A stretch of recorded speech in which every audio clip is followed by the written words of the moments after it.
Ever since I've started posting videos, there's one question or comment that I've been getting over and over again, so I finally wanted to address it. No one would guess English is your second language. It would be great to hear more about your English learning journey and what made the biggest difference for you. I'm also from abroad. You definitely don't sound German. As someone born in Germany and been living in the US for 17 years now, your English accent is perfect. How is your American accent so authentic? Did you have an American English teacher? No.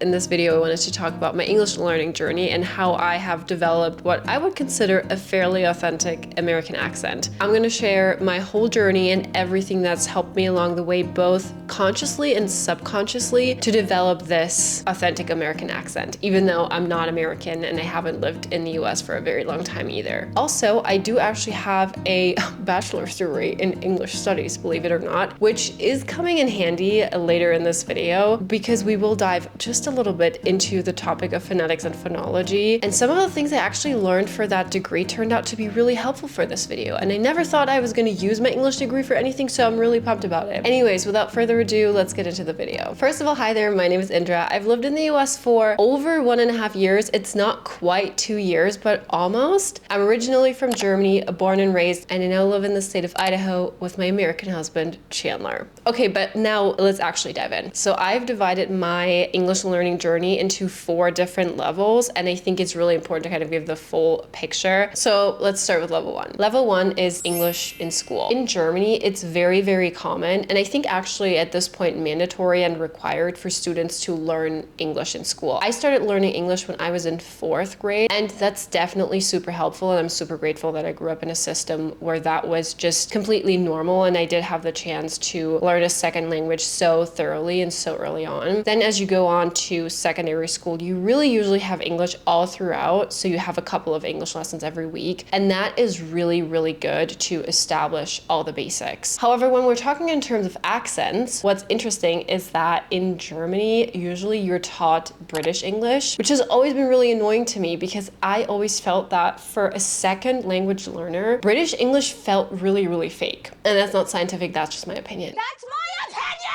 And on top of learning the British accent, what also felt very weird was that our teachers didn't actually have a British accent because none of them were from England. They're all German English teachers teaching you the British accent, and that was just kind of weird. But at this point, I hadn't yet really discovered the American accent, but I would shortly after.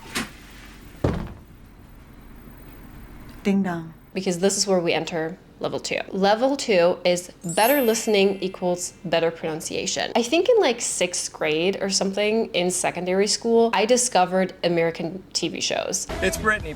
Because I was quite the DVD collector growing up, and what I would do is I would watch the same episodes of the same show over and over again in German, because in Germany, usually all big American TV shows and British TV shows are all dubbed, so they're all German. I would watch the same episodes so many times on the DVD that I would, because I was so bored, I'd start switching the language to English, because I also wanted to know, hey, what do these people, these characters actually sound like? I was so obsessed with the show Desperate Housewives. I don't know why, but I just always loved that show. So every like Christmas and birthday, I would get like 1 season of Desperate Housewives like on DVD, which was super exciting for me. I first switched the language from German to English, but because I couldn't really understand, I knew what the scenes were about because I'd watched it so many times, but I still couldn't really understand what the characters were saying. Buy a dictionary. So I would start by adding German subtitles. And after a while, you know, I'd rewatch the episodes. I knew enough that I could switch the subtitles from German to English, because I think what's really hard in the beginning as a second language learner is actually understanding the native speakers of that language. Because reading is always easier, and I knew most of the words reading them, I just couldn't understand them in a whole sentence sometimes. So within this second level, I started by number 1, switching from the German language to the English language. Number 2, switching on the German subtitles. Number 3, switching the subtitles from German to English. And then number 4, turning off the subtitles entirely when I watched the same season of Desperate Housewives for the 10th time, because then I knew what they were talking about. And that whole process happened super subconsciously, but looking back, I think that is what made the biggest difference for me, because what I practiced on a daily basis for like 40 to 80 minutes, because like I think one Desperate Housewives episode was like 40 minutes, and sometimes I'd be allowed to watch 2 in a row. I would practice my listening abilities for the American accent at least 40 minutes every single day. When we're adding up the hours, I was probably listening to the American accent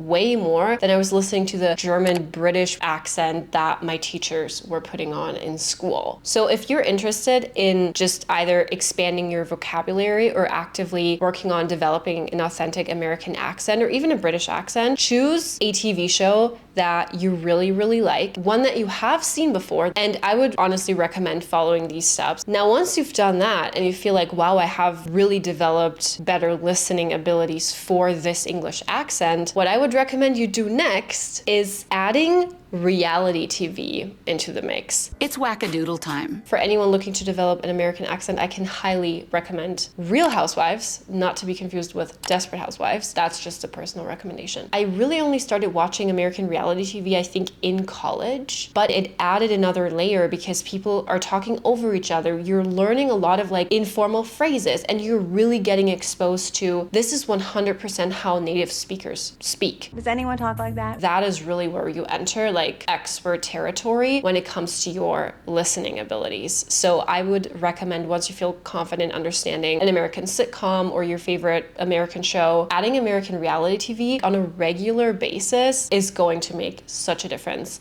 in the listening department. If you want to take it a little further, this is something that I did occasionally. Whenever there was a phrase that kept coming up that I didn't quite understand, like a typical saying, something took forever, understanding that that just means something takes very long, to just look up what that phrase means also made a huge difference. So I would just like write down these phrases on a piece of paper, but you can just make a note in your phone as you're watching something to remember to look it up after and just write the translation or write like the description of what it means. That way you're also collecting like really, really important vocabulary along the way and a really, really deep understanding of the language. Let's get to level number 3. The third level is imitation. What I really liked to do was pretend that I'm a character in the show and just repeat what they're saying. Because I really liked impressions. I've always liked impressions. I'm not saying I'm really good at doing them. Like, no one's ever said that I'm good at doing impressions, which should probably tell me something, but I always loved impressions. I loved kind of like playing with my tone of voice and playing with like different accents. And again, this started kind of subconsciously because what you'll see over time is your tone of voice has to change a little bit. When I do my little impression videos and I do the impression of a German person, my tone of voice in English with a German accent is the same as my tone of voice when I'm speaking German. But when I speak like this, which is how I speak English, I've noticed and people have told me that the tone of my voice slightly changes. So if you want to learn an English accent authentically and you really want to commit to it, you're going to have to be okay with the tone of your voice changing slightly anyways. So what I found made it a lot easier in the beginning is committing to the bit and just imitating a character. That's just how I liked to spend my time growing up. I don't know what you guys were doing. You don't have to do a voiceover for the entire episode, but repeating sentences here and there and really trying to commit to the bit, that worked really well for me. Let's move on to level 4.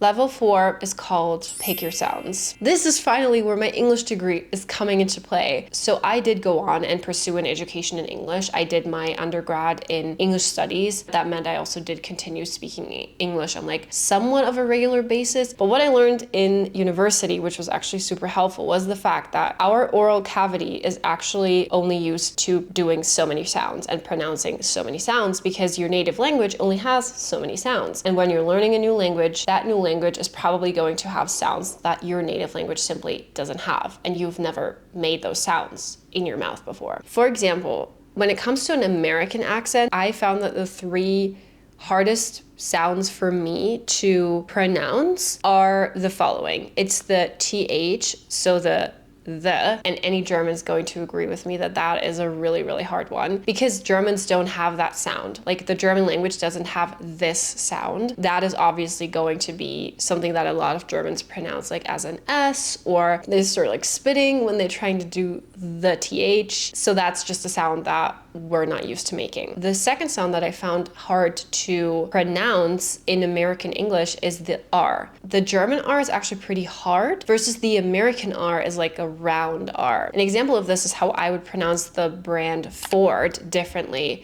depending on whether I'm speaking American English or German. When I speak American English, I say Ford. But when I'm speaking German, I say fought. And the fought, that is the kind of R that I was used to pronouncing. So having to go from fought to Ford was hard because you can tell that when you're making the sound, you're making it in a slightly different area of your mouth. Another sound that I found really hard to get right in the beginning was a sound called the alveolar flap. And the alveolar flap actually sounds very fancy, but it just means that you're going to pronounce a double T like a D. An example of that would be the word butter. In Germany, the word is actually fairly similar, which is great for this comparison. I would say Butter. So I have the double T and I pronounce it like a T. In standard British English, you would say probably butter. So in American English, you just simply have to mentally replace it with a D, butter. But it felt very weird to do that in the beginning because I was used to seeing a T and pronouncing it like a T. So learning the phonetic alphabet in university was actually really helpful to just become aware of the fact that if you see it written down normally, it looks like a T. But when you see it in the phonetic alphabet and it looks different and it's written in a different way, you're like, oh, of course that's how it's pronounced. Now, does that mean I'm trying to encourage you to learn the